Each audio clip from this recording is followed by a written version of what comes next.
Well, I thought I'd do an update here. It's been a while, and I'm going to focus exclusively on the electronics before I put them inside the Furby head. I kind of got ahead of myself. I printed out the Furby and was working with the 3D models before I even had my first Furby toy. And the first one that I did get was the very early, what was it, 98 version, and was just not going to be suitable to use. It was just too much dependent on the mechanics and to interface with the servos that were going in the Furby head, my Furby head that is. It just wasn't the right choice. So a little bit more research. I looked at the 2014, didn't like the LCD eyes, love the Furby Connect because the LCD eyes were a lot more sophisticated by that point.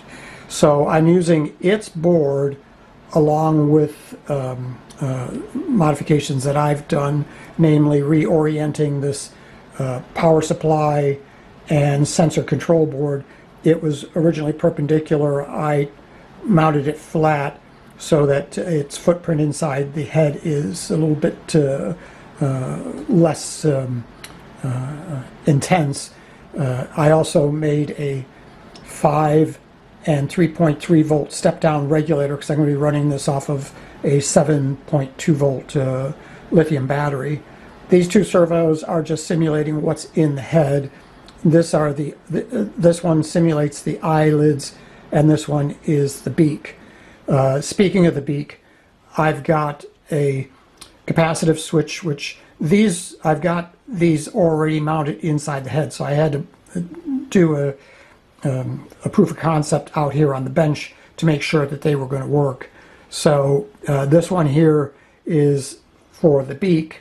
Inside the actual Connect, it was the tongue, but you don't want to be sticking your finger inside a beak that's servo controlled, whereas the toy itself, it was electromagnetic, so when you stuck your finger in there, even if it was talking, it wouldn't hurt because it was just a magnetic field. So I had to put a foil pad inside the beak, and that's all you do is you just touch the beak for the well, you'll see what it does when I do it. These here I'm kind of playing around with. They are either going to be used for the body sensors, which I had them hooked up and they really didn't seem to have much of an impact. You know, if you open up a Furby, you'll see there's foil strips on the body. Those capacitively sense when you're handling the dowel. So maybe the capacitive switches that I'm using aren't in the appropriate state that's necessary to utilize this, but right now I've just got it replacing the joystick that goes in the top. That's what this is, with the LED that shows what each one of these buttons I don't know, implement inside the robot's actions. I've not seen it do any real different. It just makes noise. I've also remoted the microphone so that you can better pick up outside noises. When you shout at it, it's supposed to respond. Again, I've not really seen a whole lot of reaction from the dowels or from the robot, from the toy, both as a complete toy and my gutted version. The mic doesn't seem to be doing that much. Anyways, let me stop rambling and let's power it up, and I'll show you where we're at here. There we go. Give it a second. You'll see this will start moving back and forth because it's independent. It's just a oh, that's what I also did. I have 3 Arduino boards down here, Pro Minis, on a breadboard carrier, and the third card is for my eyelids, beak, and the ears, and we'll talk about that in a later video. As you can see, the eyes are much better in the Connect. And that's what I did in my second head, is I have LCDs in there. So let's kind of turn this over because the voice is quite loud.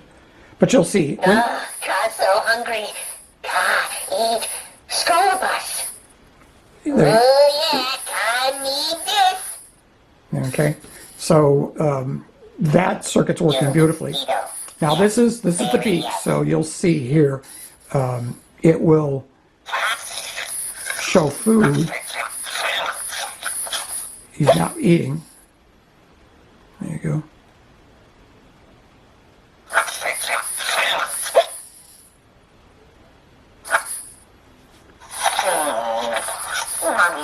Oh, I see what's happening. If I'm too close, it really screws up the graphics. There we go. I didn't notice that.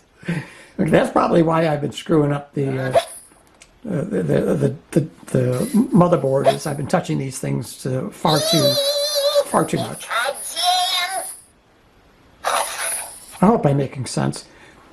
Now, the going to sleep, I'm going to have to put probably a small vibrating motor on here to simulate activity, because it does tend to go to sleep. I think. Yeah, see now it's going to wake up.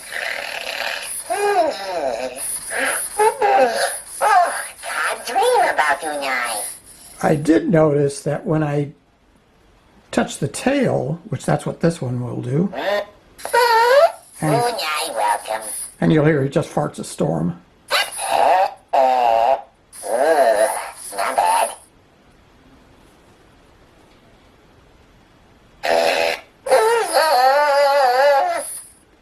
But now here, these don't really do much except make the noise. I don't see a whole lot of response, so I don't know. I may set up the Furby head so that I can play around with its configuration and get it dialed in once it's inside the head. But let's let it go to sleep.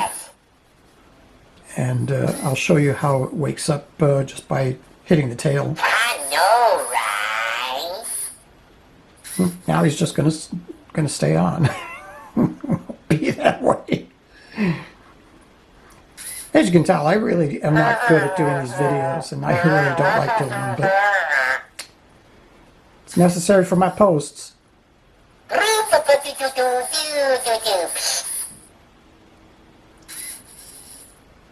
Come on, are you gonna go to sleep?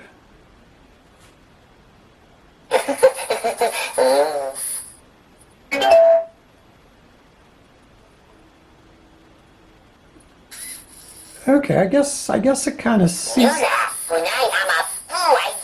I guess it kind of sees that as a reward or something. Okay, so he's gone to sleep. Let's let it sit for a second.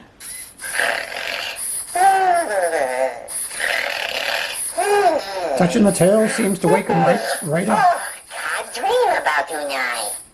So anyways, I just wanted to kind of show you the electronics before I put it inside the robot. So one more time, we'll go down the row. 3.3 5-volt step-down regulator. 3 Arduino Pro Minis handling the function of the eye blinking, beak, interaction with the voice, and this one will control 4 servos that will randomly move ears that will go on the my Furby's head. These are the same capacitive switches that I've got inside my head. This one will be the beak, this one's the head, the tail, and these are the joystick at the top of the Kinect. Anybody that's had the toy, you'll know what I'm talking about. Well, here, let me show you. It's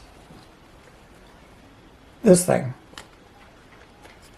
Not sure what it actually does because the app no longer works with this. That's why I'm not using the Bluetooth function. So anyways, that's where it's at, and I hope to get it in the head sometime in the next couple of next couple of weeks. I've just got so much going on, other things. So anyways, that's it for now. I will see you in the next video. Bye.